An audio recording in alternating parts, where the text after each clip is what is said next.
Ahora, el tema educacional, desde que asumió el gobierno de la presidenta Bachelet, ha sido un constante, porque la reforma educacional, en el fondo, son varias reformas al mismo tiempo, porque miramos las distintas etapas, la etapa escolar, la etapa universitaria, lo que pasa con los chiquillos que se van a la educación técnica, en fin. Bueno, uno quisiera que efectivamente todo se tomara, vamos a ver cómo funciona todo al final, pero y esto tiene que ver con lo que pasa con ellos a la hora del financiamiento, pero también lo que pasa al interior del aula, hasta los profesores, en fin. En ese sentido, estamos hoy día tocando temas bien sensibles y ya vamos a entrar a los otros, pero por un lado tenemos los resultados hace poquito de la PSU, que es el Sistema de Selección para la Educación Superior, y por otro lado uno de los grandes temas que se va a instalar este año, que quizás son dos, uno es de municipalización, que lo vamos a conversar también, y el otro es Ley de Educación Superior, que está muy conectado con procesos de ingreso, pero además con gratuidad, que fue un gran tema de fin de año, por cómo se cerró, en fin. Sí. Entonces quiero ir por varias etapas de esa conversación. Lo primero es la fórmula de selección. ¿Cómo mira Educación 2020 el tipo de selección que hay hoy día, que es la PSU? Sí. Bueno, nosotros creemos que la PSU muestra una de los grandes males que nosotros tenemos como país. A nosotros, desde Educación 2020, yo creo que es bien importante mirar todas las políticas desde el diagnóstico inicial y desde los dolores que tenemos como país. Yo creo que uno de nuestros dolores fuertes es el tema de la inequidad, y la PSU refleja muy evidentemente y muy cruelmente la desigualdad social que hay en Chile y las diferencias importantes de oportunidades. Entonces la PSU además refleja un país de una manera muy injusta, dando cuenta de que por los puntajes, si solo miramos los puntajes, entonces podríamos decir que los estudiantes de clase social más alta son mucho mejores que los estudiantes de clase social más baja, porque sacan mucho mejor puntaje, si fuera una lectura muy simplista. Y eso justamente refleja la inequidad, pero tremenda, que tenemos en Chile, y una de las razones por las que estamos nosotros peleando en Educación 2020, porque eso no es posible, y eso efectivamente se tiene que combatir desde la educación. En muchos planos, desde la educación parvularia, principalmente desde la educación parvularia, hasta la educación superior.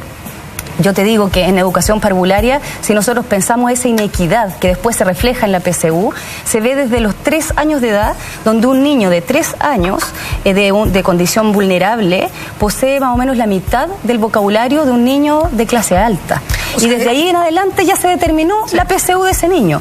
Entonces, PSU vuelve a reflejar una vez más que hay una clase social que tiene más suerte, que tiene más oportunidades también de entrenamiento con respecto a esta prueba, porque muchos de estos colegios, los colegios privados, efectivamente invierten en las familias, los preparan, versus los colegios tanto municipales como particulares subvencionados, sí, claro, porque entre ellos no hay mucha diferencia, la diferencia es por nivel socioeconómico. Sí, no les alcanzan a pasar toda la materia del año, por ejemplo, que es un gran tema. Exacto. A propósito de la PSU. Entonces, ahora, y viene una preparación con mucha falencia desde, como te digo, desde educación, sí, de parvularia, pasando por educación escolar, educación media. Muchos de esos estudiantes, por lo menos de los colegios municipales, vienen de educación técnico-profesional, un área muy abandonada también en nuestras políticas públicas.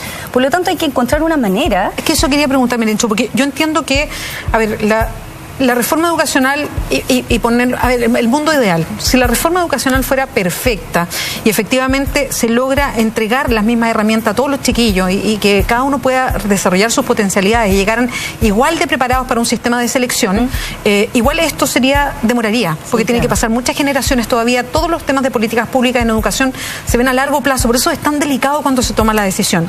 Pero mientras esperamos eso, sí, ¿qué es lo ideal para un proceso de selección? Primero, en ese mundo ideal, se reflejaría la realidad de la distribución de los talentos según niveles socioeconómicos, y es que se distribuyen equitativamente. Exacto. En las clases altas y bajas. Por lo tanto, no tendríamos que tener estas titulares de que el 70% de los estudiantes de colegios municipales y particulares subvencionados vulnerables está bajo el promedio, sino que tendríamos que ver una distribución normal, tanto de los sectores privados como de los sectores más vulnerables y medios, ¿cierto? Ahora, como eso efectivamente va a tardar de que ocurra, y ojalá eso sí que avancemos hacia allá, tenemos que buscar otras maneras de descubrir los talentos de los estudiantes que están distribuidos normalmente, porque talentos hay en los niveles altos, en los niveles medios, en los niveles bajos. La PSU no te permite ver eso. ¿Qué cosas sí te lo permiten ver? Por ejemplo, el ranking. El ranking, efectivamente... Perdón, ustedes son partidarios del ranking, como una forma que ha ido creciendo a la hora de determinar el ingreso. Nos parece muy bien que eso agarre más peso y que la PSU pierda peso. ¿En qué sentido? En que el ranking efectivamente es, algo que valora el esfuerzo del estudiante de todos sus años de colegio, de su esfuerzo, de ser de los mejores de su contexto y de su entorno.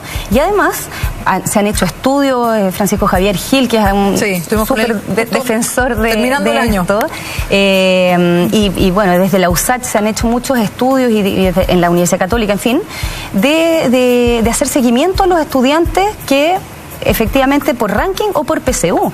Y es bien impresionante, creo que tú también lo has visto, estos gráficos que tienen, donde tú ves el predictor de alguien que entró con buen ranking versus alguien que entró con buena PSU, y después la trayectoria de ese estudiante, si bien al principio le cuesta un poco más, pero ahí tienen programas de acompañamiento importantes, después su permanencia y su nivel de resultado es mucho más alto que el de la PSU, que termina muchas veces desertando. Si en Chile tenemos un problema grave, además, para darnos cuenta que la PSU no es un buen predictor ni un buen criterio de evaluación, porque más o menos un 40% de los estudiantes termina desertando de la universidad y entraron por PSU, por lo tanto algo anda mal ahí.